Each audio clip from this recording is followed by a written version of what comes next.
चुनाव लड़ने के लिए उम्मीदवार बड़ी बड़ी पार्टी के टिकट का इंतजार करते हैं और उनको उम्मीद रहती है कि किसी बड़ी पार्टी के बैनर तले चुनाव लड़ा जाएगा। चुनाव के दौरान टिकट बंटवारे को लेकर भी असमंजस की स्थिति बनी रहती है। किसे टिकट मिलेगा, किसे नहीं मिलेगा, इस पर काफी सस्पेंस देखा जाता है। हाल ही में बीजेपी के विधायक हरदीप सिंह डंग ने पार्टी के टिकट को लेकर एक बड़ा बयान दे दिया। बहुत बड़ा बयान इसलिए हो जाता है ये क्योंकि चुनाव लड़ने के लिए किसे टिकट मिलना चाहिए, इसको लेकर हरदीप सिंह डंग का क्या कहना है। उन्होंने डिमांड की है भैया कि विधायक का डिमांड क्या है जान लीजिए और इस पर क्या बयानबाजियां हो रही है आपको ये रिपोर्ट में दिखा देते हैं।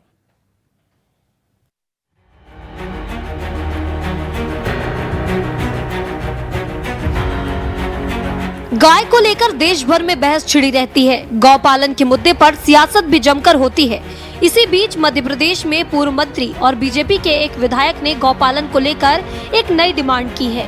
ये विधायक हैं हरदीप सिंह डंग, जिन्होंने एक बार फिर गायों का मुद्दा उठाया और इसके बाद सियासी पारा पूरे तरह से हाई हो गया है। खास बात यह है कि उन्होंने कानून बनाने की ही बात कह डाली है। ये नेता खाली भाषण देते हैं कि हमें गौ माता के लिए ये कर रहे हैं, वो कर रहे हैं, पर मेरा मानना है कि भारत में पूरा ये कानून बनना चाहिए। चाहे वो पंच का चुनाव लड़े, सरपंच का लड़े, जनपद का लड़े, जिले का लड़े, विधायक का लड़े, सांसद का लड़े, जो गौ माता पाले वो पाले उसे ही चुनाव लड़ने का अधिकार हो, नहीं तो उनका फार्म रिजेक्ट कर देना चाहिए। खाली बोलने से काम नहीं चलेगा।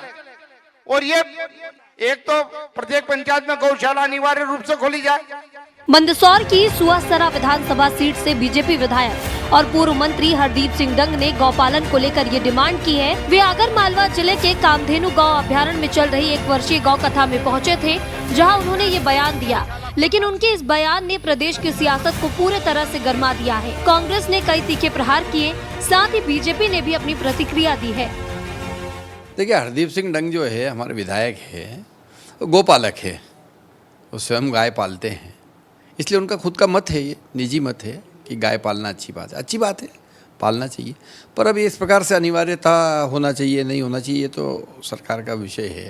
पर गाय पालना और गाय पालने वाले को ही चुनाव में फॉर्म भरना, ये इस प्रकार का बयान जो है ये हरदीप जी का निजी मत है।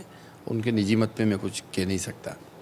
देखिए, मुझे ऐसा लगता है कि हरदीप डंग जी भारतीय जनता पार्टी और आरएसएस को इम्प्रेस करने की कोशिश कर रहे हैं, क्योंकि मुझे ऐसा लगता है कि वो देख नहीं पा रहे हैं कि गौशालाओं की क्या स्थिति है, उनके लोग कैसे गौ हत्याओं में लिप्त हैं, किस तरीके से सड़कों पर गायों की मृत्यु हुई पड़ी है। जो कमलनाथ जी ने 1000 गौशालाएं बनाई थी, उनका कोई रखरखाव इस सरकार ने भी नहीं किया और पूर्व में भी जो शिवराज सरकार थी उन्होंने भी नहीं किया। तो सिर्फ और सिर्फ अपने आप को प्रसिद्ध करने के लिए एजेंडा चला रहे हैं। गायों की दुर्गति मध्य प्रदेश में क्या है ये जनता अच्छे से जानती है। हरदीप सिंह के बयान की चर्चा प्रदेश के सियासी खेमे में जोरों पर है। गौपालन और जनता के प्रतिनिधित्व को लेकर उनका ये बयान खूब सुर्खियां बटोर रहा है। वैसे भी गायों के प्रति बीजेपी सरकार की मंशा किसी से छुपी नहीं है। ब्यूरो रिपोर्ट, विस्तार न्यूज।